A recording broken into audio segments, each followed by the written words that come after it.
इस वीडियो में हम बात करते हैं ऑब्जेक्ट ओरिएंटेड प्रोग्रामिंग की। इसी लेक्चर से हम स्टार्ट भी करेंगे कि ऑब्जेक्ट ओरिएंटेड प्रोग्रामिंग हम किस तरीके से लिख सकते हैं।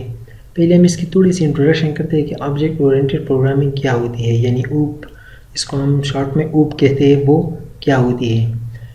देखिए, हमने अभी तक जितनी भी प्रोग्रामिंग की है वो है प्रोसीजरल लैंग्वेज।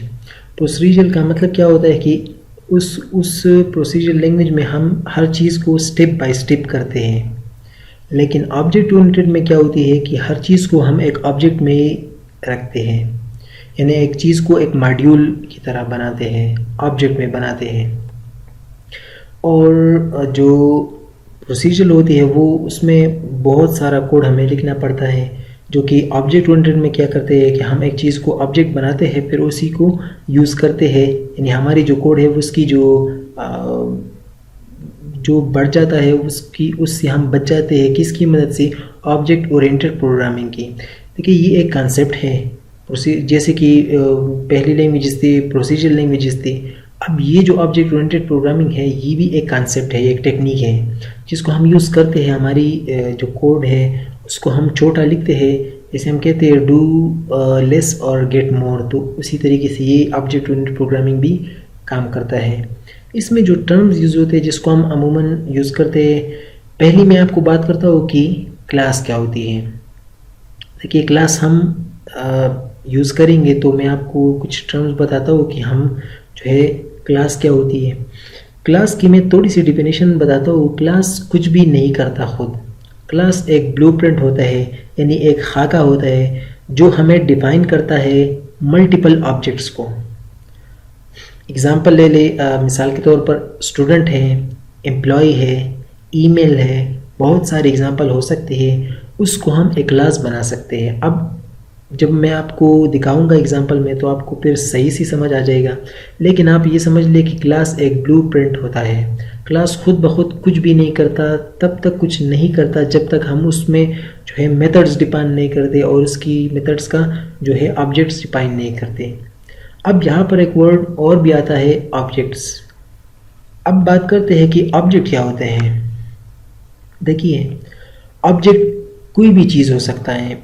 मैं यहाँ पर आपको दिखा देता हूँ।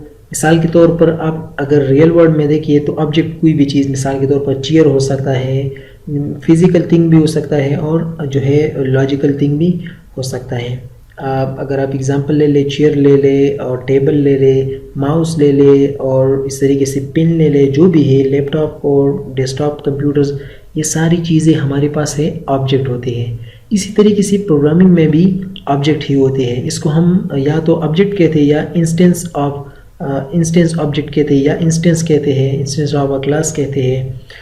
तो अमूमन ज़्यादातर जो हम यहीं पर यूज़ करेंगे, ऑब्जेक्ट यूज़ करेंगे। तो ऑब्जेक्ट क्या होता है? एक एंटिटी होती है जिसमें हमारे पास जो होती है बिहेवियर्स और एट्रीब्यूट्स होते हैं। ये बहुत ज़्यादा इंपॉर्टेंट पॉइंट है। ऑब्जेक्ट क्या करता है कि जो क्लास में हमने डिफाइन किया है उसके लिए हम एक ऑब्जेक्ट बनाते हैं, या दो ऑब्जेक्ट या जितनी भी है। मिसाल के तौर पर स्टूडेंट की हमारे पास एक क्लास है और मैं चाहता हूँ कि इसके लिए एक ऑब्जेक्ट बनाऊँ, और उस ऑब्जेक्ट की अपने अपने एक खसूसियात होती है। मिसाल के तौर पर अगर स्टूडेंट है और उसकी मैंने एक क्लास बनाया है और उसके लिए मैंने एक ऑब्जेक्ट बनाया है, तो जाहिर सी बात है स्टूडेंट का नेम होगा, आईडी नंबर होगा और उसका यानी अगर डिपार्टमेंट है या क्लास है या जो भी है वो होगा।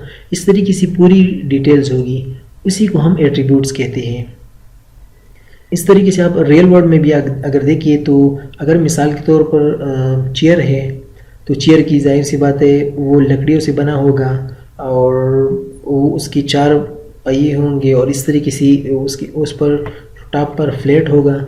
इसी चीज़ को हम कहते हैं एट्रीब्यूट्स, यानी खसूसियात। अगर आप आम उर्दू में आपसे कहूँ कि खसूसियात। अगर दूसरी एग्जांपल दे दूँ, मिसाल के तौर पर शर्ट्स है।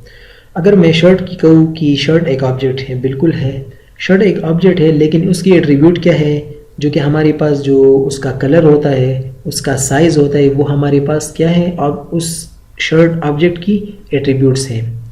तो मैंने यहाँ पर नीचे एग्जांपल भी दी है, जैसे कि माउस, कीबोर्ड और ये सारा कुछ, ही इसको हम ऑब्जेक्ट कहते हैं। अब इसमें एक और चीज़ भी हम यूज़ करते हैं, मेथड।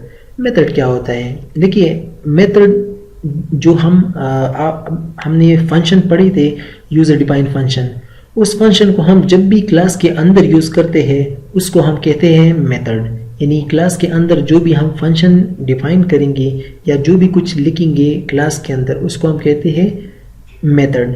तो ये आपने याद रखना है कि जब भी मैं कहूँ कि मेथड, इसका मतलब ये है कि क्लास के अंदर कुछ लिखा जा रहा है, इसको हम कहते हैं मेथड। स्पेशली जो हम लिखेंगे फंक्शंस लिखेंगे, यूज़र डिफाइंड फंक्शंस क्लास के अंदर, तो फिर उसको हम कहते हैं मेथड्स। तो आइए मैं आपको एग्जांपल के तौर पर एक उसका सिंटेक्स बताता हूँ। मैं यहाँ पर एक क्लास बनाता हूँ, मिसाल के तौर पर उसका नाम दे देता हूँ। उस क्लास को बनाने के लिए हम कीवर्ड जो लिखते हैं, जिस तरीके से हम डिफ लिखते हैं, DEF डेफिनेशन की यानी फंक्शन के लिए, यहाँ पर क्लास को बनाने के लिए हम लिखते हैं CLASS क्लास, और फिर उसके बाद क्लास का नाम जो भी हो सकता है। मैंने यहाँ पर रखा है स्टूडेंट। यहाँ पर फिलहाल कुछ भी नहीं है, मैंने यहाँ पर पास लिखा है।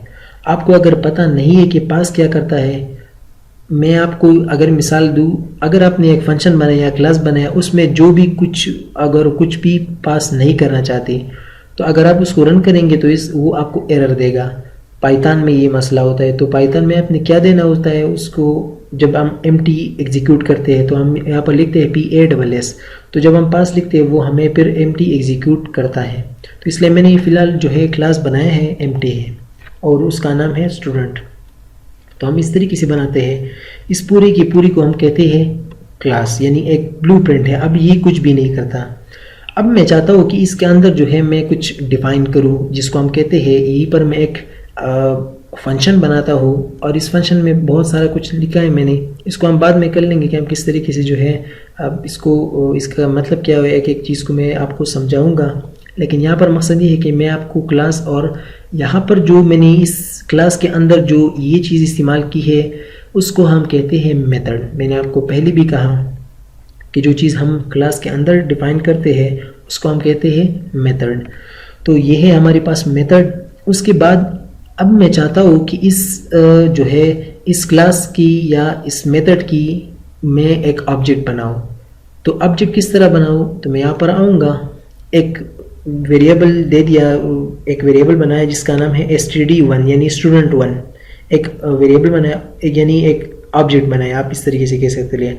और फिर उसके बाद अगर आप इक्वल के बाद देखिए स्टूडेंट, तो ऊपर वाला जो स्टूडेंट है यानी क्लास का स्टूडेंट, उसमें मैंने दो ही चीज़ पास कर दी है, यानी नेम और मोबाइल नंबर। तो अब ये हमारे पास बन गया है एक इंस्टेंस, यानी एक ऑब्जेक्ट बन गया है, जिसको हम कहते हैं, या तो इंस्टेंस भी कह सकते हैं और या ऑब्जेक्ट कहते हैं स्टूडेंट क्लास का। यानी ये हमने एक स्टूडेंट क्लास का जो है इंस्टेंस या ऑब्जेक्ट बनाया है। इस तरीके से हम और कई भी बना सकते हैं, मैं आपको करके भी दिखाऊंगा। और अगर मैं मिसाल के तौर पर इसमें से चाहता हूँ कि मैं इसमें से जो है नेम को प्रिंट करूँ, तो मैं किस तरीके से करूँगा, तो मैं यहाँ पर आऊँगा और सिंपली प्रिंट कर लिखूँगा, और फिर std यानी स्टूडेंट, यानी जो हमारे पास स्टूडेंट1 है उसका नाम मैं प्रिंट करना चाहता हूँ, तो मैं लिखूँगा std1 डॉट की मदद से उसका, अगर नेम है तो नेम लिखूँगा, और अगर मोबाइल है तो मोबाइल लिखूँगा, जो मैंने ऊपर लिखे है सेल्फ डॉट मोबाइल। मैं जब इसको लिखूँगा कोड के अंदर तो मैं आपको एक्सप्लेन भी करूँगा कि हम किस तरीके से उसको लिखते हैं। यहाँ पर मकसद ये था कि आपको समझ आ जाए कि क्लास किस तरीके से होती है और जो है मेथड क्या होता है, ऑब्जेक्ट क्या होता है। तो ये था कुछ ऊप के बारे में कुछ कॉन्सेप्ट, और नेक्स्ट वीडियो से हम स्टार्ट करेंगे कि हम इसको जो है कोड में किस तरीके से लिख सकते हैं।